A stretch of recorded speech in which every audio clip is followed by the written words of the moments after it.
Assalamualaikum warahmatullahi wabarakatuh. Saya Alaufiah Khadinsya, NPM 200120102258, akan memaparkan materi mengenai pengembangan produk dan layanan serta organisasi.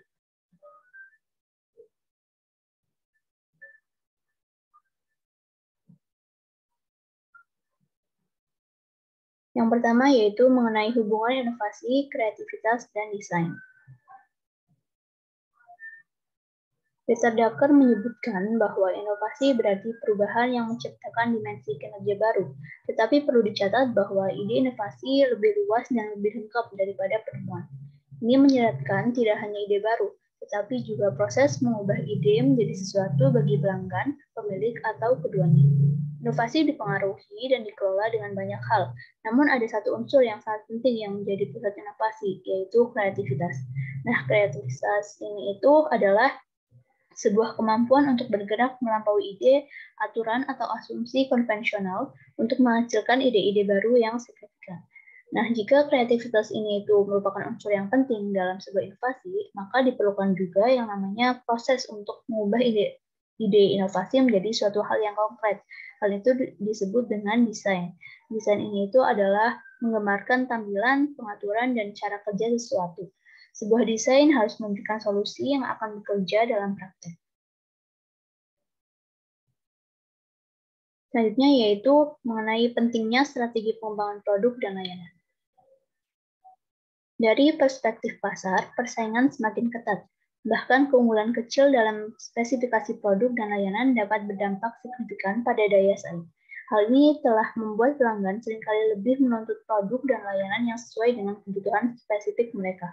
Pasar juga menjadi lebih terfragmentasi. Cara yang jelas untuk mencoba mendapatkan keuntungan atas pesaing adalah dengan memperkenalkan produk dan layanan yang diperbarui. Pesaing nantinya akan merespon dengan melakukan hal yang sama dan nantinya situasi akan meningkat. Perubahan teknologi yang cepat juga telah mempengaruhi sebagian besar industri. Mengembangkan proses untuk memanfaatkan teknologi atau metode proses baru akan berimplikasi pada pengembangan produk dan layanan di masa depan. Selanjutnya yaitu mengenai pengembangan produk dan layanan sebagai sebuah proses. Pengembangan produk dan layanan, analisis strategi operasi. Pengembangan produk dan layanan di sini sebagai bagian dari area pengembangan dan keputusan organisasi karena mengembangkan produk dan layanan jelas penting bagi strategi organisasi manapun. Tujuan kinerja generik, kualitas, kecepatan, ketergantungan, fleksibilitas, dan biaya dapat digunakan untuk menggambarkan dampak produk dan layanan baru atau yang dimodifikasi di pasar. Nah, selanjutnya yaitu mengenai tahapan perkembangan. Nah, di sini tuh sudah terdapat sebuah model panggung yang khas dari sebuah proses pengembangan produk dan layanan. Yang pertama yaitu ada pembuatan konsep. Nah, di pembuatan konsep ini, jadi ide untuk konsep produk atau layanan baru itu bisa dihasilkan dari sumber di luar organisasi, seperti misalnya itu kebutuhan pelanggan, terus juga aktivitas pesaing, atau juga bisa dari sumber di dalam organisasi seperti staf penjualan dan juga staf operasi front of house. Kemudian selanjutnya yaitu penjaringan konsep. Nah, tujuan dari tahap ini itu adalah untuk mengambil aliran konsep yang muncul dari proses pengembangan dan juga selanjutnya dievaluasi. Kemudian yang selanjutnya yaitu desain awal. Nah, tahap ini itu merupakan awal dari pekerjaan rinci pada desain produk atau layanan. Tahap ini juga mendefinisikan apa yang akan masuk ke produk atau layanan. Selanjutnya yaitu evaluasi dan peningkatan desain. Nah, tahap ini itu mengambil desain awal dan upaya untuk memperbaikinya sebelum prototipe produk atau jasa diuji di pasar.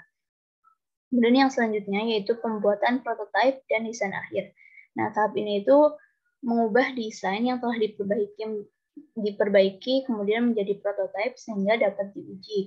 Hal ini tuh dilakukan untuk mempelajari lebih lanjut tentang sifat dari produk atau layanan yang diusulkan. Kemudian yang selanjutnya yaitu mengembangkan proses operasi. Nah, jika proses pengembangan dimaksudkan untuk merancang produk dan layanan yang akan memenuhi kebutuhan pasar, maka keputusan proses itu harus hanya dapat terjadi setelah beberapa produk atau karakteristik layanan telah diputuskan. Selanjutnya yaitu perkembangan produk dan layanan sebagai corong. Nah, metode umum untuk menggambarkan proses pengembangan produk atau layanan adalah dengan menyamakan dengan corong. Bahwa corong yang lebar dapat menampung banyak desain alternatif untuk produk atau layanan. Kemungkinan ada filter formal di berbagai titik corong yang tujuan utamanya itu untuk mengecualikan beberapa opsi. Nah, filter ini tuh sering mewakili layar yang evaluasi desain alternatif terhadap kriteria penerimaan pasar, kemampuan teknis, pengambilan finansial, dan juga sebagainya. Nah, nantinya itu akan hanya ada satu desain yang tersisa yang kemudian nantinya itu desain itu tuh dikembangkan menjadi sebuah bentuk akhirnya gitu. Kemudian yang selanjutnya yaitu perkembangan simultan. Proses pengembangan digambarkan sebagai satu set individu tahap yang telah ditentukan. Terkadang satu tahap selesai sebelum tahap berikutnya dimulai. Pendekatan selangkah demi selangkah atau berurutan ini secara tradisional merupakan bentuk khas dari pengembangan produk atau jasa. Selanjutnya yaitu mengenai perspektif persyaratan pasar tentang pengembangan produk dan layanan. Oke, jadi produk dan jasa itu kan dikembangkan untuk memenuhi kebutuhan pasar ya. Nah, karena itu cara yang penting untuk menilai efektivitas proses pengembangan produk dan layanan itu dengan menilai kinerjanya dalam hal kualitas, kecepatan, ketergantungan, fleksibilitas, dan juga biaya. Yang pertama itu dari segi kualitas. Pendekatan yang berguna jika ingin menilai pengembangan produk dan layanan yang sedang berlangsung itu bisa menggunakan perbedaan antara kualitas kebutuhan pasar dan juga kualitas sumber daya operasinya. Seperti itu. Kemudian selanjutnya itu kecepatan. Pengembangan produk dan layanan yang cepat itu telah menjadi norma di banyak industri. Hal ini tuh terjadi karena adanya tekanan persaingan pasar yang memaksa perusahaan itu untuk selalu menangkap imajinasi pasar dan dengan seringnya itu memperkenalkan penawaran baru. Selanjutnya yaitu ketergantungan. Keterlambatan jadwal pengembangan dapat memperpanjang waktu pengembangan, tetapi yang lebih buruk adalah kurangnya ketergantungan akan menambah ketidakpastian proses pengembangan. Manajemen proyek yang profesional dapat membantu mengurangi ketidakpastian dalam proses pengembangan. Yang selanjutnya yaitu fleksibilitas. Fleksibilitas dalam pengembangan itu merupakan sebuah kemampuan proses pengembangan untuk mengatasi perubahan eksternal maupun internal. Nah, kalau perubahan eksternal sendiri itu biasanya dari pelanggan mereka sendiri, dari perubahan pasar, atau bahkan juga dari perkembangan produk dan layanan dari pesaing seperti itu. Sedangkan kalau perubahan dari internal itu biasanya mencakup bahan unggul ataupun solusi teknis. Nah, salah satu cara untuk mengukur fleksibilitas pengembangan itu bisa dengan membandingkan biaya modifikasi dari desain produk atau layanan itu sendiri, seperti itu. Dan salah satu manfaat terbesar dari fleksibilitas ini itu adalah bisa mengurangi resiko pengembangan. Kemudian yang selanjutnya yaitu biaya. Biaya pengembangan produk dan jasa layanan itu secara konvensional dianalisis dengan cara yang mirip dengan biaya produksi barang dan jasa layanan yang sedang berlangsung. Dengan kata lain, bahwa faktor biaya itu dibagi menjadi 3 kategori. Yang pertama itu biaya pemberian input untuk proses.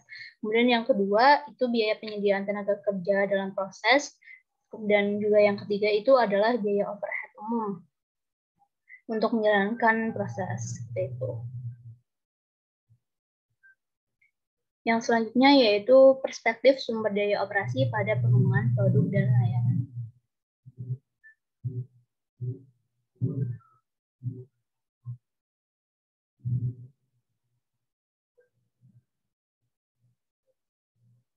Nah, dalam perspektif sumber daya operasi itu mencakup adanya kapasitas pengembangan produk dan layanan, jaringan pengembangan produk dan layanan, pengembangan in-house dan subkontrak, melibatkan pemasok dalam pengembangan, melibatkan pelanggan dalam pengembangan, teknologi pengembangan produk dan layanan, seperti itu. Yang pertama yaitu kapasitas pengembangan produk dan layanan. Manajemen kapasitas itu melibatkan penentuan tingkat keseluruhan aktivitas yang dapat didukung oleh suatu operasi dan juga memutuskan bagaimana tingkat dukungan tersebut dapat diubah untuk menanggapi kemungkinan perubahan permintaan. Kemudian yang selanjutnya yaitu jaringan pengembangan produk dan layanan. Jaringan desain adalah pertukaran pengetahuan pengembangan produk dan layanan dan pengintegrasian pemasok ke dalam proses inovasi. Dua keputusan yang sangat menentukan efektivitas jaringan pengembangan itu yang pertama adalah tingkat integrasi vertikal. Nah, Kalau tingkat integrasi vertikal ini itu berupa keputusan tentang berapa banyak sih pengembangan yang harus dilakukan secara internal, terus juga berapa banyak yang akan disubkontrakkan kayak gitu. Sedangkan kalau yang kedua, keputusan yang kedua itu adalah bagaimana caranya untuk mengelola hubungan antara pemain gitu. Kemudian yang selanjutnya yaitu pengembangan in-house dan subkontrak. Perusahaan itu memposisikan diri mereka pada rangkaian berbagai tingkat keterlibatan desain dengan pemasok. Pada satu kondisi, perusahaan dapat mempertahankan semua kemampuan desain yang diperlukan di rumah, sementara di ujung lain itu mengalihdayakan semua pekerjaan pengembangannya, dan juga bertindak hanya sebagai titik fokus untuk koordinasi proses desain. Yang selanjutnya yaitu melibatkan pemasok dalam pengembangan. Sifat hubungan dengan pemasok jasa desain produk atau jasa tidak sama dengan ketika pemasok memberikan produk atau jasa secara berkelanjutan. Misalnya, ada produsen komponen, itu diminta oleh pelanggan itu untuk merancang sebuah bagian baru. Nah, mereka itu akan lebih menyediakan layanan daripada membuat produk fisiknya. Hal ini tuh mencirikan hubungan pengembangan sebagai layanan profesional memiliki implikasi yang praktis, terutama bagi pemasok. Seperti itu. Kemudian yang selanjutnya yaitu melibatkan pelanggan dalam pengembangan. Jenis pelanggan yang berbeda itu pastinya kan memiliki potensi untuk memberikan jenis informasi yang berbeda juga gitu kan. Jadi penggunaan baru itu bisa menentukan fitur produk dan layanan yang lebih menarik. Sedangkan mereka yang telah beralih ke penawaran pesaing itu biasanya bisa mengungkapkan masalahnya tuh apa gitu. Kemudian teknologi pengembangan produk dan layanan. Salah satu perubahan yang lebih signifikan dalam pengembangan produk dan layanan adalah semakin pentingnya teknologi proses dalam proses pengembangan. Teknologi proses ini memungkinkan desainer untuk bekerja melalui pengalaman, menggunakan layanan atau produk, dan juga belajar lebih banyak tentang bagaimana beroperasi dalam praktek. Mereka dapat mengeksplorasi konsekuensi dari keputusan mereka. Selanjutnya yaitu teknologi manajemen pengetahuan. Di banyak perusahaan jasa profesional seperti konsultan manajemen, pengembangan layanan itu melibatkan evaluasi konsep dan kerangka kerja yang dapat digunakan dalam organisasi klien untuk mendiagnosis masalah, menganalisis kinerja, dan juga menyusun solusi yang mungkin. Arti penting dari sebagian besar teknologi pengembangan ini adalah membantu mengurangi dampak ketidakpastian dan juga kompleksitas.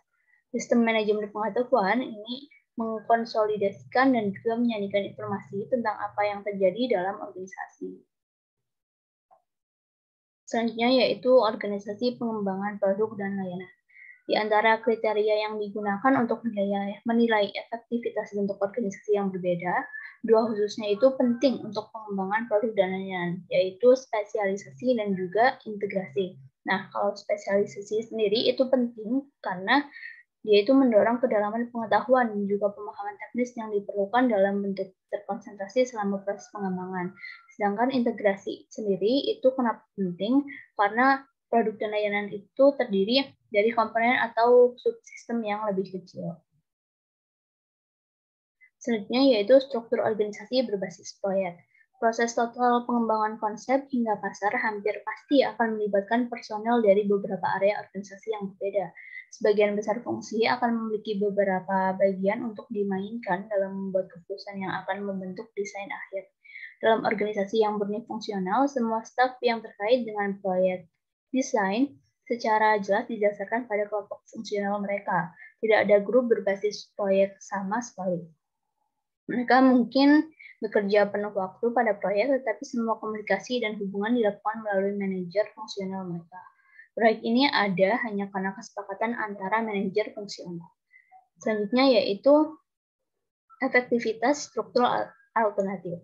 Profesor Clark dan juga Fujimoto berpendapat bahwa struktur manajer proyek kelas berat dan tim proyek yang berdedikasi adalah bentuk organisasi yang paling efisien untuk daya saing produk, waktu tunggu yang lebih singkat, dan juga efisiensi teknis.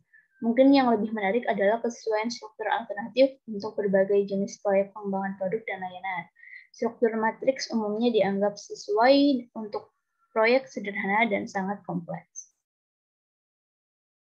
Kemudian yang selanjutnya yaitu mengenai strategi pengembangan produk pada PT Indofood Sukses Makmur Tbk.